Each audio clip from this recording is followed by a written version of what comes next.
ጸጉሩን መላጨት ያለበት ማለት ነው ያ የማንቸስተር ደጋፊ አይደለም ሰውዬ ነው። እንደዚህ ጸጉርን ተብተበ ገብተህ እየተጫወትክ ምን አይነት እግር ኳስ ልትጮት ነው? ማትረባ ሰው ነው የተጣልክ ሰው ነው። ምንም ማትረባ። ግልጽ እኮ ነው ዋንጫውን እንዲበላው የተፈለገው ሪያል ማድሪድ ነው የሚገባው ሳይሆን የተፈለገው። ይሄ ምንድነው? ከዚህ በላይ እንዴት ይርገጠው? ወይስ እንደ እግሩን ሰብሮ ማንሳት ነበረበት? ፔናልቲ በመሳት ማለት ነው በጣም ነው ያበሳጨህ ላሚን ያማል። ግን ስቲል ይህ ፔናልቲ መደገም ነበረበት። ከሁለት የበለጡ ተጫዋቾች ፔናልቲው ሳይመታ ነበር ወደ ቦክስ የገቡት። የላሊጋ ዳኞች ላሊጋው አላበዛችሁትም? ቫር አታዩም? በቃ ለባርሴሎና ሲሆን ፍርዱ ሁላ ግምድል ያለ።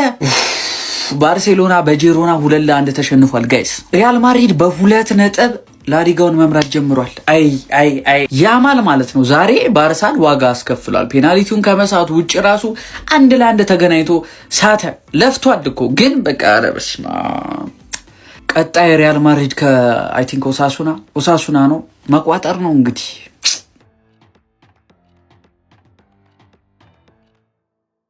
ዋተ ካታላን ደርቢ ይላል ማን ሚያዝናና ጨዋታ። በመጀመሪያ ለባርሳ ደጋፊዎች በጣም አሳዛኝ ተሸናፊ። ሁለተኛው ጎል ፋውል ለምን እንዳላየው ዳኛው አላቅም፣ ግን አይገባቸው ማለትም አትችሉማ።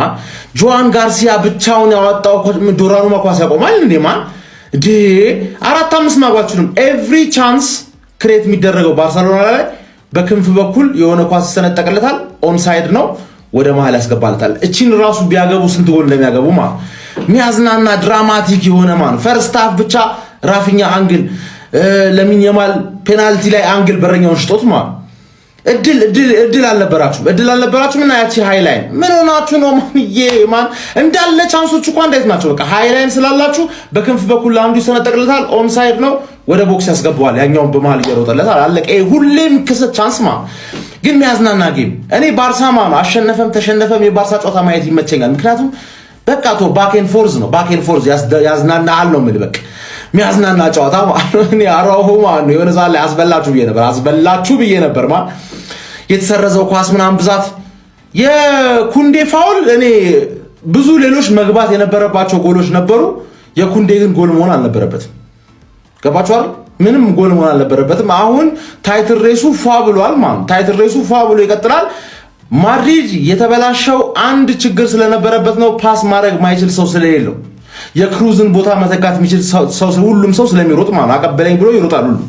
ይሄን ነገር በትሬንት በከፊሉ የተስተካከለ ይመስላል። ሰሞኑ እናያለን። ኤምባፔ ራሱን እያሰነጠለ ይሄን ዋንጫ እንዳይነጥቃችሁ ምን አይነት ጨዋታ ነው ያየነው?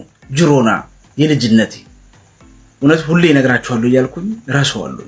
የሚስቴ ባላባት የጅሮና ደጋፊ ነው እና በሳቸው ምክንያት ከ1968 ጀምሮ ጅሮናን ነው የምደግፈው እና ዛሬ የስፔኑን ክለብ ካምባክ አርጎ 1-0 እየተመራ ነበር፣ 2-1 አሸነፈ። የሚገርም አይደለ? ታዲያ አንደኛ ላይ ማን አለ? የዓለማችን ገናናው ኃያሉ ሪያል ማድሪድ አንደኛ ላይ ተቀምጦ በ2 ነጥብ ርቆ የሚገባው ቦታ ላይ ነው የተቀመጠው።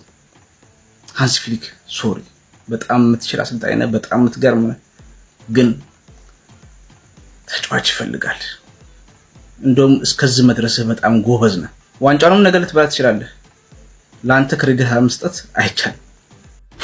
ባርሳ ተሸንፏል ጋይስ። ኧረ በስመ አብ። እኔ ለሲቲ ልቋጥር፣ ለባርሳ ስንቱን ልቋጥርሽ። ባርሳ ደግሞ ሰሞኑን እያቃጠለ ነው። ኧረ ሃይላይን እኛ የሰፈር ቲም ተሰባስቦ ቢገባ ባርሳ ላይ ጎል ግዴታ እኮ አለ። በቃ አንዴ ኦንሳይድ ጠብቀህ ታልፍና ዋንቪዋን ከበረኛ ጋር መገናኘት አይቀርም። እንዴት አታገባም? በጨዋታ ውስጥ ላሚን ያማል ፈርስት ሃፍ ፔናልቲ ስቶ እንደሚስተው እርግጠኛ ነበርኩ።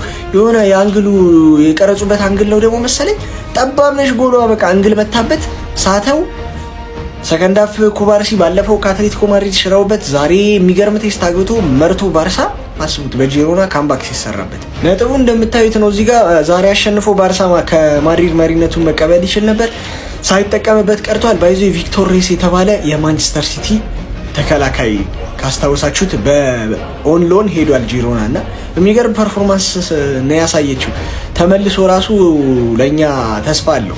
ኤኒዌይ ባርሳ እንደሚበላው ጥርጥር የለውም። ፕሪሚየር ሊግ ነው እንጂ በጣም አስጊ። እዚህ ባርሳ እንደሚበላው ጥርጥር የለውም። ማድሪድ ገና ስንት ይንተፋተፋል። ባርሴሎና ቤት ምንድነው እየተፈጠረ ያለው? ከባለፈው የኮፓ ዴል ሬይ ግማሽ ፍጻሜ አትሌቲኮ ማድሪድ 4-0 ሽንፈት በኋላ ዛሬም ከሽንፈታቸው ማገገም አልቻሉም። በካታላን ደርቢ ጂሩና ለሪያል ማድሪድ ውለታን ውሎታል። ባርሴሎና እዛው ባለበት ሁለተኛ ደረጃ ላይ ሊቀመጥ የቻለ ሲሆን ሪያል ማድሪድ በ60 ነጥብ አንደኛ ደረጃነቱ ላይ ተቀምጧል ማለት ነው፣ ከረጅም ጊዜያቶች በኋላ ማለት ነው። በጨዋታ ላይ ባርሴሎናዎች እየመሩ የነበረውን ጨዋታ ነው አሳልፈው የሰጡት። ከዛ በፊት በፈርስት ሃፍ የተሻለ እንቅስቃሴ ማድረግ ችሎ ነበር እንደተለመደው። ነገር ግን በላሚን ያማል አማካይነት 48ኛው ደቂቃ ላይ የመጀመሪያው አጋማሽ የመጨረሻ አጋጣሚ ፔናልቲ አግኝተው ላሚን ያማል ሳይጠቀምበት ቀርቶ ነበረ። ሰከንድ ሃፍ እንደተጀመረም እንግዲህ ኩባርሲ በግንባሩ ጎል በማስቆጠር 59ኛው ደቂቃ ላይ ባርሳን ቀዳሚ ማድረግ ችሎ ነበረ። ከዛ በኋላ ግን ጂሮኖች ካውንተር አታኮቻቸው ምናምን በጣም አደገኛ ነበሩ። እነ ላሚን ያማል ምናምን ያገኟቸውን የግል ድሎችን የሚጠቀሙበት መንገድ በጣም ደካማ ነበረ። ያንንም ተከትሎ እንግዲህ ጂሮና 62ኛው ደቂቃ ላይ በሌማር አማካኝነት አቻ ማድረግ ቻለ። በድጋሚ ደግሞ ቤልትራን 87ኛው ደቂቃ ላይ ጨዋታው የመጨረሻ ሞመንቶች ላይ እንግዲህ ቆንጆ አጋጣሚ አግኝቶ ጥሩ ጎል አስመልክቶን ጨዋታውን በካታላን ደርቢ ጂሮና 2-1 በማሸነፍ ባርሴሎናን ምንም ነጥብ እንዳያገኝ በማድረግ ለሪያል ማድሪድ ውለታ ውሎለታል ማለት ነው። ባርሳ ተሸንፏል። እኔ ምንም እየገባኝ ያልሆነው ነገር ቢኖር የቫር ጥቅም ነው። ከዚህ በላይ ምን ሊያደርጉ እንደሚችል አላቅም። ሁለተኛው ጎል ሲቆጠር ኩንዴን እንደዚህ ረግጦት ነው ሄዱ። አልገባኝም ይሄ ነገር። ያማል ደግሞ አላቅም ለምን ራፊኒያን እንኳን ፔናልቲ ለምን እንደሰጠው አላቅም። ሞክሯል። ኦልሞስት በረኛው ምንም ሊያደርግበት የሚችልበት አጋጣሚ አልነበረውም ግን ባርሳ ቢያንስ 2-1 እንዲሸንፍና አቻ ለመሆን እንዲሞክር ያደረጋችሁ ጋርሲያ ነው። ማን ኦፍ ዘ ማችም የተባለበት ሪዝን ያ አንሲ ፍሊክ የባለፈውን ዓመት ደገሙት፣ ግን ባለፈው ዓመት ላይ ጎል የሚያስቆጥርላችሁ ሰው ነበር። አሁን ላይ የለም። ላንዶቭስኪ አይደለም በቃ ቤንች እያደረገው ነው። ጭራሽ ራፊኒያ ከጉዳት እየተነሳ እየመጣ ነው። 60ኛ ደቂቃ ላይ አቻውን እንኳን ይቀይረዋል ሰውየው። እሺ ከጉዳት ስለመጣ ነው። ያማል ነው በቃ በየትኛውም ሰዓት ድሪብል አድርጎ ምናምን ማለፍ ነው ይፈልገው። ዋን ፓስ አያውቅም ልጁ። አልተኛውም ነው የምላችሁ። አልተኛውም በረበስ ቲክቶክ ፖስት አላደረግልኝ ብሎ ነው እስከው ይሁን አዳር የፖስትኩት አጥፍቼው ድጋሚ ፖስት እያደረኩ ነው። ያልተኛችሁ ሰዎች ካላችሁ ያልተኛችሁ እንዳልተኛችሁ በኮፒ ሊንክ አሳውቁ። ገብርኤል እኔን ቪዲዮ ፖስት አድርጉ። 7 ሰዓት ከ20 አልፏል። በደንብ ኮፒ ሊንክ አድርጉት። ባርሳ ነጥብ ጣለ። ባርሳ ተሰጥቶ አረበለው። ይሄ በጣም ጸዴ ነገር ነው እናንተ ከምታስቡት በላይ ማለት ነው። በቃ ማድሪድ ዘንድሮ በደንብ አንደር ፐርፎርም እያደረገ ነበር። በቃ ባርሳም እንደዛው ሆኖ እኔ ተስፋ ቆርጬ ነበር እግዚአብሔርን ከቅርብ ጊዜያት በኋላ ምናምን ኢቭን ባርሴሎና ማለት ነጥቦችን ቢጥል ምናምን ነገር የዋንጮ ነገር ያበቃለት መስሎኝ ነበር። አላበቃለትም ጭራሽ። እንደውም አሁንማ ሲመስለኝ ከባርሳ የተሻለ ማድሪድ ተስፋ ወረበት። አሁን ከጉዳት እየተመለሱ እነ ትሬንት እነ ካርቫል ሙሉ ተመልሷል። በደንብ ተስፋ ያለው ማድሪድ። እኔ ከዚህ በኋላ ሐሳብ ይነቀኝ እና ይሄንን ዋንጫ አትበሏትም። ደቼ ነው የምትበሉት። አትዴት ነው የሚያደርገው። ወይኔ በጣም ደስ ያለኝ ጀማው የላሊጋው ፉክክር ማለት ነው እንደ ተጧጧፈ እንደቀጠለ ነው። ጀማው አሁንማ ብሶበታል ነው የምላችሁ፣ ብሶበታል። ማንዬ ባርሳ በጂሮና ተሸነፈ 2-1 በሆነው ውጤት። ይህ መሆኑንም ተከትሎ እንግዲህ ማድሪድ በ60 ነጥብ በ58 ነጥብ ደግሞ ባርሳ ተከታይነት ላይ እንግዲህ ተቀምጧል ማለት ነው። ጀማው በዛሬ ጨዋታ ላይ እንግዲህ ባርሴሎና ይሄንን ጨዋታ የማሸነፍ ከፍተኛ ግምት ተሰጥቶት ነበር፣ ግን ጂሮናዎች ከተጠበቁት በላይ ነው ፐርፎርም ያደረጉት። ጀማው በጨዋታው ላይ ባርሳ ፔናልቲ አግኝቶ ነበር፣ ግን ያንን ፔናልቲ ላሚን ያማል ስቶታል፣ ሊጠቀምበት አልቻለም። ጀማው ታዲያ ሰከንድ ሃፍ ላይ እንግዲህ በተፈጠረው ድራማ መሰረት 2-1 በሆነው ውጤት ባርሳ ተሸንፏል። እንግዲህ ይህ መሆኑ ከባድ ነው ጀማው፣ ምክንያቱም ማድሪድ በ2 ነጥብ ልዩነት ሊጉን መምራት ጀምሯል ማለት ነው። ጀማው እንደምታውቁት ባርሳ ተከታታይ ጨዋታ ሽንፈት እያጋጠሙ ይገኛል። ያ ብቻ አይደለም፣ የቡድኑ ስፕሪትም ጥሩ አይመስልም። በዛሬ ጨዋታ ላይ እንኳን አንዳንድ ተጫዋቾች ተቀይረው ሲወጡ ያሳዩትን ሪያክሽን እያያችሁ ነው። እንግዲህ በፍጹም ደስተኞች አይደሉም ተቀይረው የወጡት። እንግዲህ ባርሳ ቤቱ ትንሽ ችግር ነገር ገባ ሳይል አይቀርም። ጀማው እና ሀሳብ አስተያየት አላችሁ፣ ሀሳባችሁን አካፍሉኝ። ይመቻችሁ። ሪያል ማድሪዶች እንኳን ደስ አላችሁ። ሃቪየር ቴባስ እንኳን ደስ አለ። በቃ ይሄ የሚፈልጉት ነገር ይሄንን ነው። እኛ ከዛሬ ጨዋታ ማለት ነው ከራሳችን ጥፋት ውጪ ማለት ነው 100% የዳኛ በደል የነበረበት ምንም የምትገልጹበት ቃላት የሌለበት ማለት ነው ጨዋታ ያጋጥማል እኮ የአቋም መውረድ ምናምን የራሳችን ጥፋት አለ። ግን በዚህ ያህል በግልጽ ደረጃ እንደዚህ ስትበደሉ በዳኛ ማለት ነው በጣም ነው የሚያስጠላው።